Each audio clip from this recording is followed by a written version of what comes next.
आपने बहुत लोगों को कहते हुए सुना होगा कि ज़मीन पर पालथी मार के बैठने की वजह से घुटनों का दर्द हो सकता है। अब इस बात में कितनी सच्चाई है वही मैं आप लोगों को बताने वाला हूं आज के वीडियो में। दोस्तों, हमारा बॉडी बना ही इसीलिए है क्योंकि उसको मूवमेंट कर सके, हम चल फिर सके, उठ बैठ सके और ज़्यादा एक्टिविटीज़ कर सके।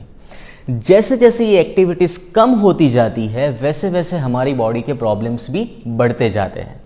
हमने देखा है कि हमारे पूर्वज भी जब भी किसी मंदिर में जाते थे या खाना खाने बैठते थे तो हमेशा नीचे ज़मीन पे बैठ के खाना खाते थे या तो फिर पूजा करते थे। तो उसी वजह से क्या होता था कि उनके जॉइंट्स, उनकी हड्डियाँ, उनके मसल्स ज़्यादा एक्टिवेटेड रहते थे क्योंकि मूवमेंट उनमें कंप्लीट होती थी, ज़्यादा स्ट्रेस पड़ता था जॉइंट्स में। और वो साइंटिफिकली प्रूवन है कि जितना आप हड्डियों पे जोर डालते हो उतनी ही ज़्यादा आपकी हड्डियाँ स्ट्रांग बनती हैं। और अगर हम अभी की बात करें तो सिचुएशंस थोड़ी सी चेंज हो गई है। हम मंदिर जाते हैं पर ज़्यादा टाइम नीचे बैठते नहीं, या तो फिर कहीं ऊपर जहाँ पे चेयर लगी हुई हो वहाँ पे बैठना पसंद करते हैं, या तो फिर खाना खाने के लिए भी अभी हमारे पास डाइनिंग टेबल आ चुके हैं जिसकी वजह से भी हमारा नीचे बैठना कम हो गया है। टॉयलेट्स भी वेस्टर्न स्टाइल आ गए हैं तो जिसकी वजह से भी जॉइंट्स का पूरा मूवमेंट होना भी बंद हो गया है। तो इसी वजह से हमारी बॉडी की मूवमेंट्स कम हुई, हमारे जॉइंट्स, हमारे बोन्स, हमारे मसल्स पे आता हुआ स्ट्रेस कम हो गया, जिस वजह से उनकी स्ट्रेंथ जो है वो भी कम होती गई और ऑस्टियोआर्थराइटिस जैसे प्रॉब्लम्स होना बहुत ही कॉमन हो गया है।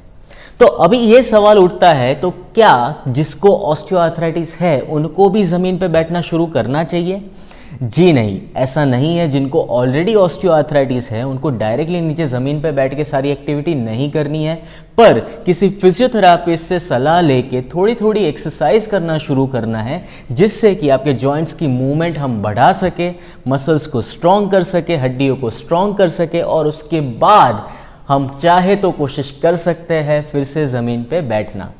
पर दोस्तों, यहाँ पे पॉइंट ये नहीं है कि ऑस्टियोआर्थराइटिस होने के बाद क्या करना है क्या नहीं करना है। पॉइंट ये है कि ऑस्टियोआर्थराइटिस ना हो इसके लिए आपको क्या करना है। तो मेरी सलाह यही है एज अ फिजियोथेरापिस्ट कि अगर आप चाहते हो कि आपकी हड्डियाँ ज़्यादा मजबूत रहे, आपके मसल्स ज़्यादा मजबूत रहे, आपके जॉइंट्स अच्छे रहे, तो उसके लिए हमेशा कोशिश कीजिए कि जितना हो सके उतना आप फुल मूवमेंट्स करें अपने सारे जॉइंट्स की। उम्मीद करता हूं ये जानकारी आपको बहुत काम आएगी। मेरे अगले वीडियो में, कल के वीडियो में, मैं आप लोगों को बताने वाला हूं कि क्यों ज़्यादातर लोगों को सिर्फ घुटनों में ही ऑस्टियोआर्थराइटिस होता है और किसी जॉइंट में नहीं होता है।